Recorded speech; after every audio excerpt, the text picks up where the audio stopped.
Ser podcast.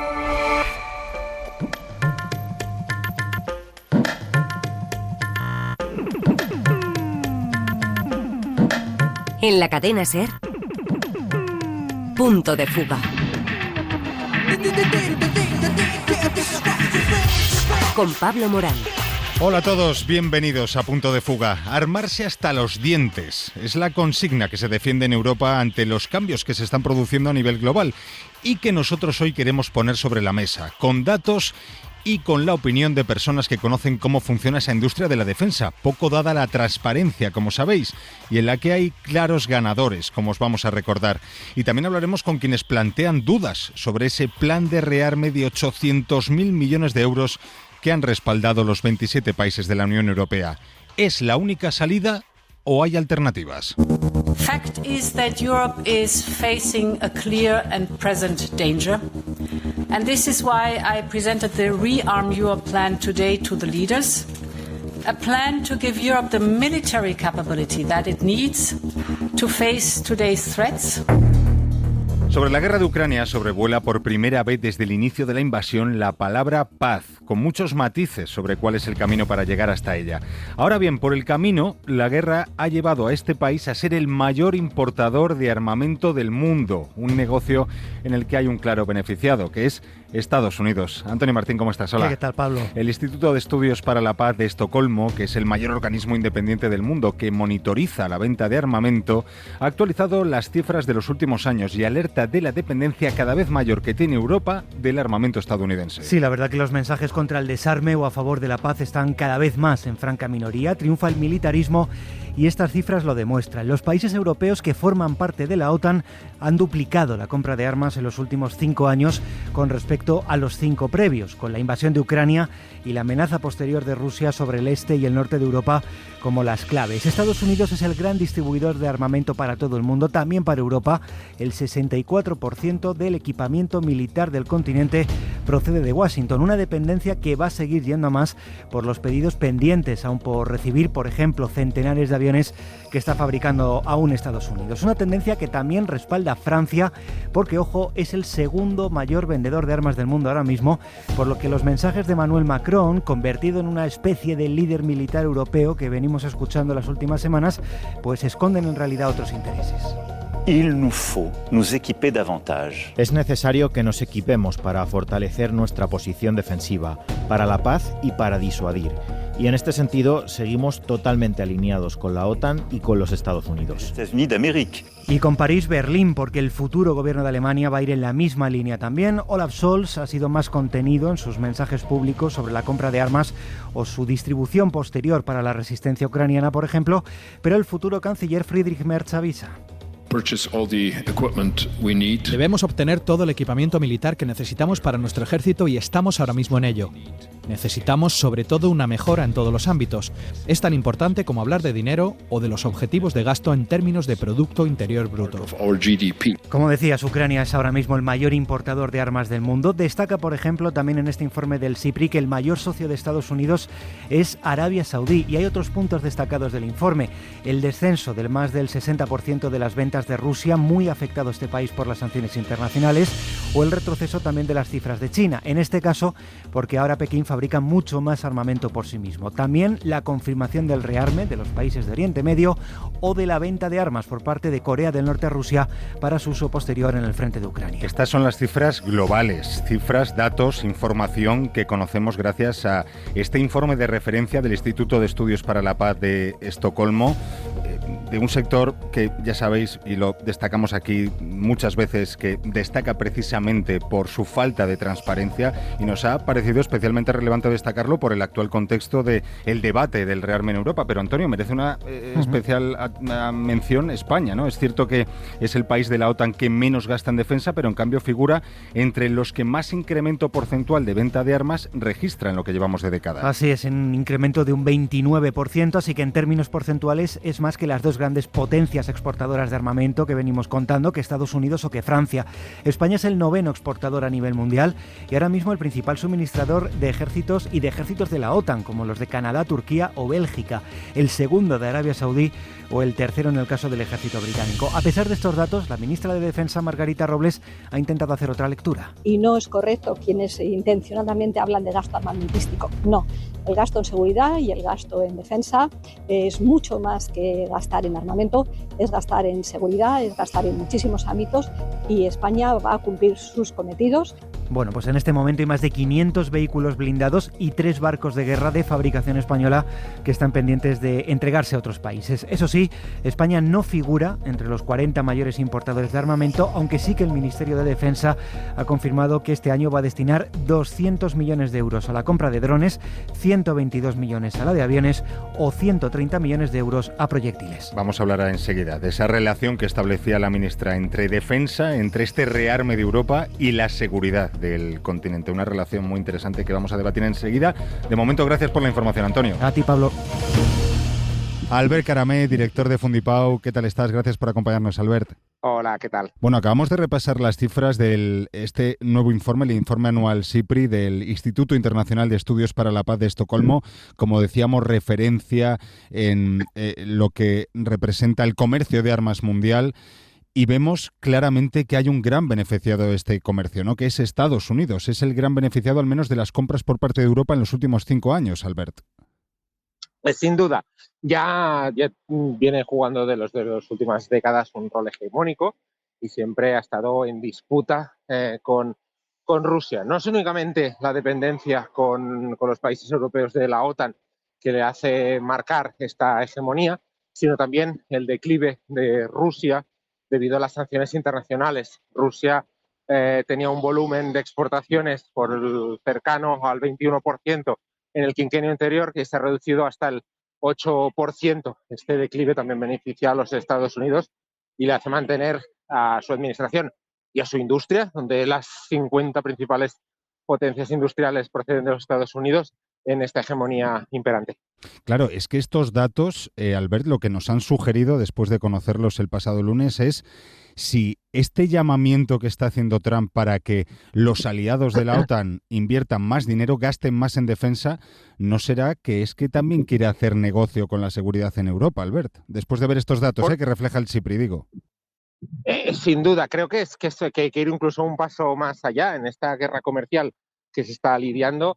La guerra en Ucrania es solo un pretexto, el acercamiento a Rusia es solo un pretexto para superar esta fase, para buscar esta securitización de los países europeos de la OTAN, pero para seguir afrontando la guerra comercial con China. Es cierto que a nivel de industria de defensa todavía la diferencia es enorme, pero China sigue mostrando una tendencia creciente y la administración Trump lo quiere frenar a todo precio, más allá de todos los otros sectores comerciales. Es la hegemonía que quiere imperar la administración Trump.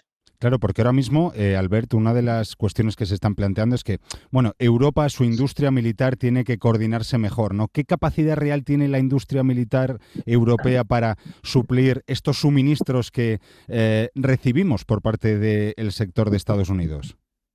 Está muy lejos de conseguir esa hegemonía, será cuestión de años, no es únicamente una inyección de capital o un afluimiento de la deuda o la ampliación de créditos presupuestarios, sino es una industria mucho más trabajada en grandes equipamientos, portaaviones, aviones de combate, que todavía dista lejos de toda la diversidad de industria militar que Estados Unidos dispone. Más allá de eso, habría que estudiar, porque los países de la Unión Europea también tienen que justificar esta política de armamento, que no únicamente sea una cuestión de industria de defensa, sino también de despliegue militar. ¿Vosotros cómo lo veis, esta propuesta, esta reacción de Europa ante este giro y esta nueva política por parte de la Casa Blanca, Albert? Nos preocupa sobremanera este giro que Trump quiere venir llevando a cabo, porque vemos como la derecha extrema, la extrema derecha, quiere apoderarse de los términos de paz desde una perspectiva liberal para conseguir mayores beneficios económicos, vira de una forma impredecible en sus acercamientos con Ucrania y con Rusia, siempre por intereses económicos y comerciales. La posesión de las tierras raras en Ucrania, la mitad de ellas, para conseguir recaudar parte de lo que se ha dado como ayuda militar, acercarse a Rusia para distarla de China, y eso genera preocupación porque es los puros intereses comerciales. Lo que más nos preocupa es que la Unión Europea no tiene una respuesta clara, ni está ni se la espera. Su única respuesta es obedecer a lo que Trump decida, y si impone el aumento del gasto militar, gobiernos socialdemócratas lo harán, como el caso español, y no solo obedecerán, y en ningún caso apostarán o explorarán por vías distintas a la de la seguridad por disuasión, que es lo que se impera, sino buscar medidas de distensión.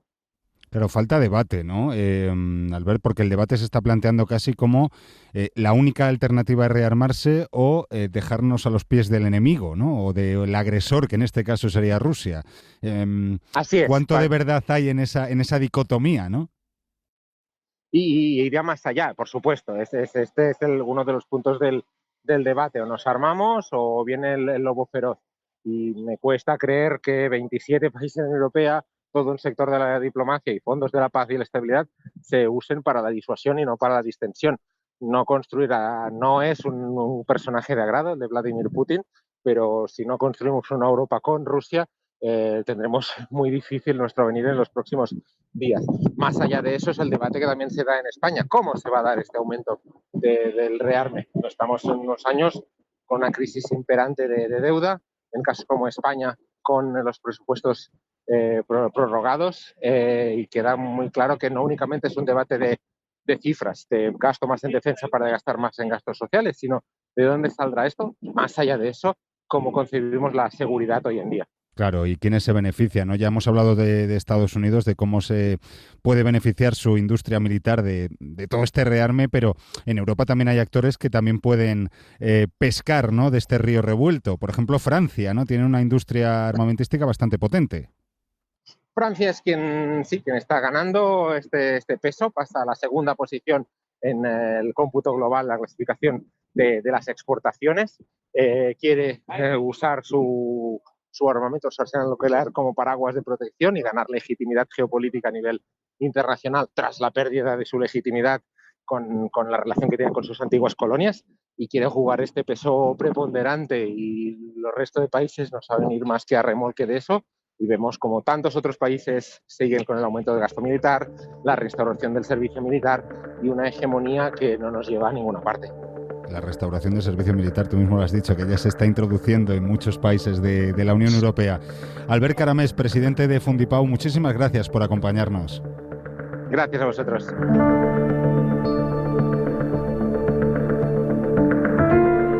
Servirá para empobrecer a la población europea, porque en definitiva son los que van a pagar ese rearme.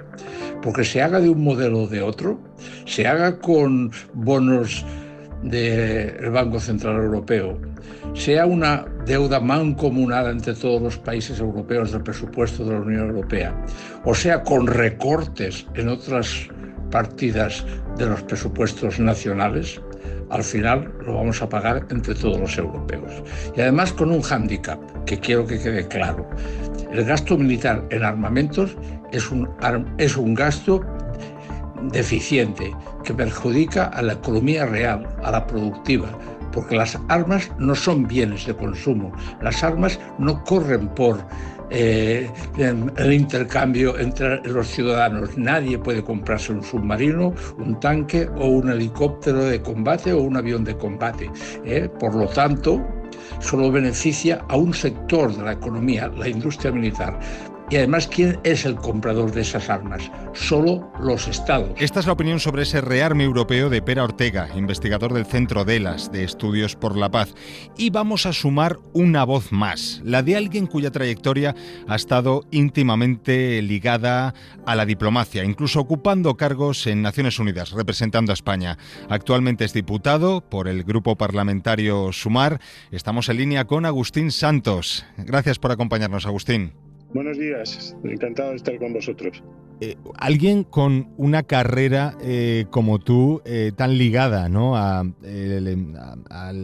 escenario internacional, ¿no?, y a las esferas de decisión de la esfera internacional, ¿cuál es el diagnóstico que hace de la situación actual, Agustín?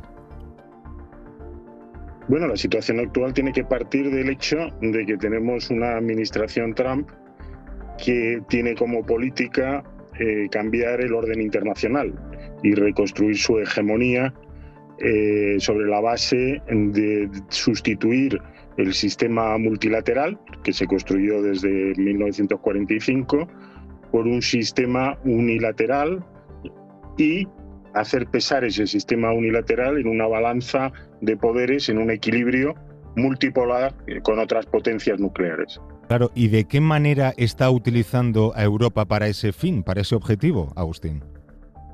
Europa es probablemente una víctima muy importante. No quiero caer en decir que es la principal, porque desgraciadamente en los próximos meses veremos cómo a través de la crisis de la deuda y del fin de la ayuda al desarrollo, los países, digamos, menos desarrollados se van a ocupar en esa posición, se van a situar en esa posición. Pero en el caso europeo es evidente que la crisis de Ucrania, la guerra tras la invasión rusa de Ucrania, ha colocado a Europa en una situación especialmente delicada. ¿En qué sentido?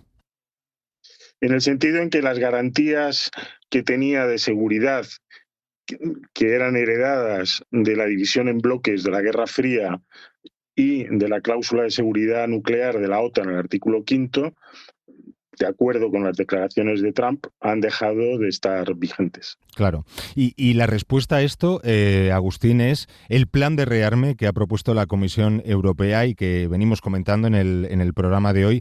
800.000 millones de euros destinados al rearme de la Unión Europea. Esto se está presentando casi como una alternativa única, ¿no?, prácticamente a la situación actual. Se está planteando como la única vía de salida de Europa a la situación actual. ¿Es así? ¿Cómo lo veis vosotros? No, no es así. De hecho, no es la única alternativa. Es decir, el problema es real y es objetivo. Europa necesita tener un sistema de seguridad y de defensa que le permita, además, tener una posición para reconstruir el sistema multilateral, el sistema del derecho internacional y Naciones Unidas y todas sus organizaciones. Porque no hay que olvidar que el problema principal que tenemos delante de nosotros es el problema del cambio climático, del desarrollo y de lo que se concreta en la Agenda 2030, preparación de epidemias, en fin, todo ese programa de emergencia que 193 países votaron en la Asamblea General, sin ir más lejos, hace un año otra vez. O sea, que se ha ido renovando. Y ese es el principal peligro. Claro. Y ante ese principal peligro, la respuesta de pretender situar a Europa como una potencia más dentro de ese equilibrio de poderes, pues yo creo que no es una salida. Primero, no es una salida viable. Y segundo, no es una salida que esté de acuerdo con los intereses de las mayorías. Le preguntábamos hace unos minutos a los responsables de la ONG Fundipau quién se beneficia de todo esto. Ellos lo tienen claro, que es la industria de Estados Unidos, la industria de armas de Estados Unidos, porque en los últimos 5 años más del 60%, ¿no?, de las armas que ha comprado Europa se las ha comprado a Estados Unidos. ¿Tú también lo ves así, Agustín? Bueno, yo, digamos, matizaría. Yo estoy absolutamente convencido que esto, desde luego, a quien beneficia es a las clases dominantes en dos sentidos. Uno, porque crea una punción sobre la renta nacional en las clases populares. Y segundo, porque en vez de optar por un equilibrio presupuestario vía aumento de impuestos de las clases dominantes, lo que se hace es crear un mercado de bonos y poner la deuda de los menos favorecidos, convertirla en rentas a través de los bonos y crear una clase rentista una vez más en las clases dominantes, ¿no? Es decir, que es evidente que hay un consenso en las clases dominantes porque una economía de guerra les beneficia, es evidente.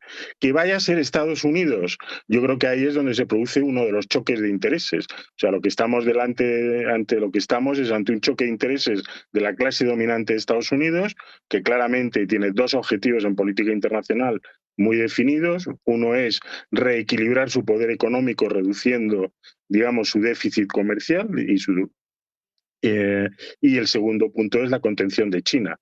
Entonces, sobre la base de estos objetivos, se va a encontrar con un choque, evidentemente, de intereses más o menos amplio con las clases dominantes europeas, y esas clases dominantes europeas, evidentemente, lo que no les interesa es que sea Estados Unidos los que se beneficien de esa economía de guerra, que es lo que quiere Trump. Trump quiere que parte de ese enorme presupuesto se gaste en armamento norteamericano para justificar la protección de Estados Unidos a través de la OTAN. Y lo que plantea el plan de Bruselas es crear una industria armamentística europea de tal forma que eso se quede aquí y que los principales beneficiarios sean las clases dominantes europeas. Hay otra clave aquí, Agustín, que es que esto se está planteando en términos de seguridad, ¿no? Que invertir este dinero en armas, en defensa, es invertir en la seguridad europea. ¿Estás de acuerdo con esa relación o tú distinguirías ambas cosas? No están de acuerdo ellos. Quiero decir que esto es una excusa. Cuando empieza el debate en el Consejo Europeo Extraordinario, los dos documentos estratégicos que debería haber, uno de estrategia política, que defina cuáles son los peligros y qué tipo de mecanismos tenemos para hacer frente a esos peligros, y el único documento que hay sobre la mesa en este sentido es la brújula estratégica, que está definida en términos de cómo poner en tierras lejanas, en una operación rápida de intervención, a 5.000 efectivos militares. Claro, eso no es lo que estamos discutiendo. Es decir, no hay una orientación estratégica en este momento compartida por la Unión Europea y que haya sido adoptada por el Parlamento Europeo, por el Consejo, por la Comisión en su conjunto. Y segundo, en cuanto a la industria de guerra y al rearme, se ha pedido expresamente a la Agencia Europea de Defensa que lo presente en un próximo Consejo Europeo. Es decir, que el único documento sobre el que se está hablando ahora mismo, y fue el que se utilizó para cifras y datos, era un informe de dos organismos privados, un think tank que se llamaba Bruegel, ayudado por el Instituto de Economía Aplicada de Kiel. Claro, es decir, que todas las afirmaciones en este sentido son afirmaciones de un consenso que no se ha articulado, sino que responde a posiciones de las partes. Y en cambio todo este debate, Agustín, está yendo como muy rápido, ¿no? Es decir, en cuestión de pocas semanas, Trump ha pedido que Europa destine más dinero a defensa, von der Leyen presenta su plan, los 27 lo aprueban y este debate está aterrizando en los países, pues eso, prácticamente sin debate, ¿no? Tampoco viene de ayer para hoy, ¿eh? Esto se empezó a discutir hace prácticamente 2 años. La administración Biden empezó a preparar el terreno pidiendo un aumento del 2% de los presupuestos militares de los Estados miembros de la OTAN. Esta ya había sido una petición de la primera administración Trump, y el Consejo Europeo de marzo de 2024 empezó a recorrer el camino y a discutir el tema del rearme europeo en los términos de una economía de guerra.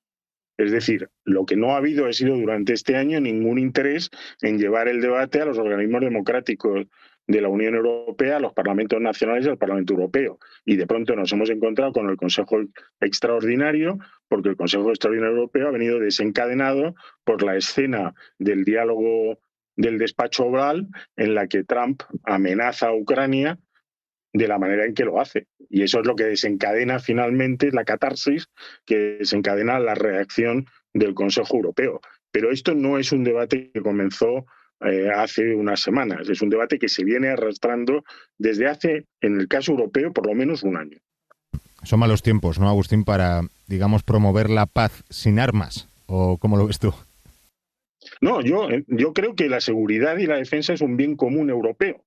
Pero un bien común europeo quiere decir que tiene que efectivamente que responder primero a los intereses de la mayoría. Y eso supone que tiene que ser transparente y tiene que tener unos consensos democráticos que no existen ni siquiera en Alemania hoy.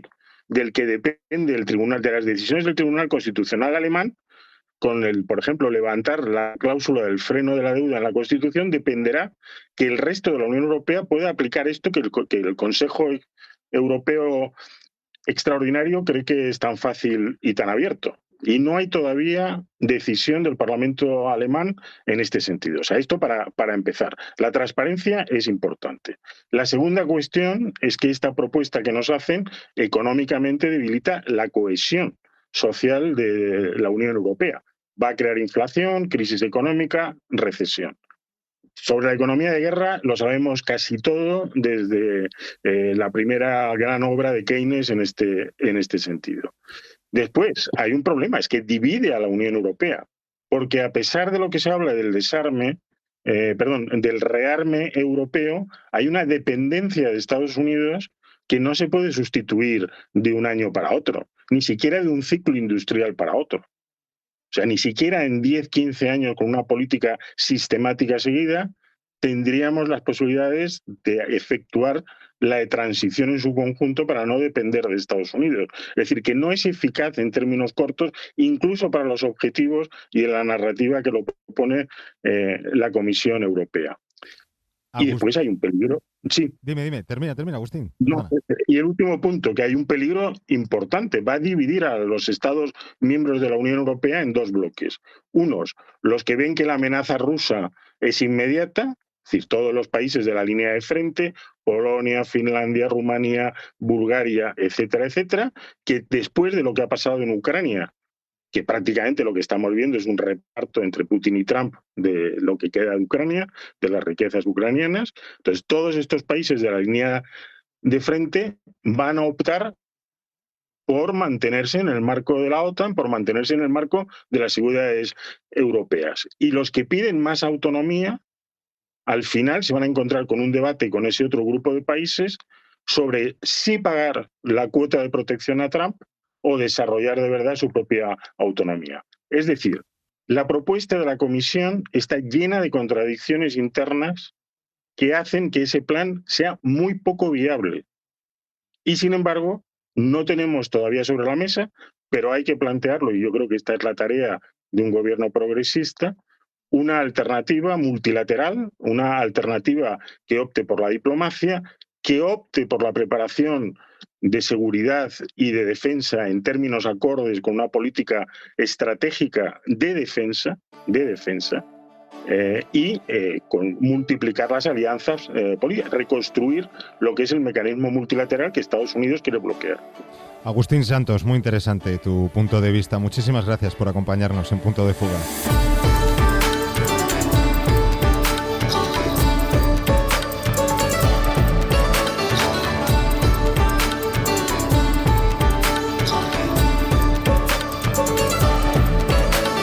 Pues hasta aquí el Punto de Fuga de este sábado, aunque ya sabéis que os seguimos acompañando el resto de la semana en cadenaser.com, en Facebook, también en X somos @puntodefuga, en Blue Sky, os lo recordamos, también estamos ahí, y por supuesto en Ser Podcast, donde tenéis todos los capítulos de Punto de Fuga para escuchar cuando queráis y para compartirlos, porque sois parte fundamental de este mundo que también importa. Hasta el sábado que viene, adiós. Para no perderte ningún episodio, síguenos en la aplicación o la web de la SER, Podium Podcast o tu plataforma de audio favorita.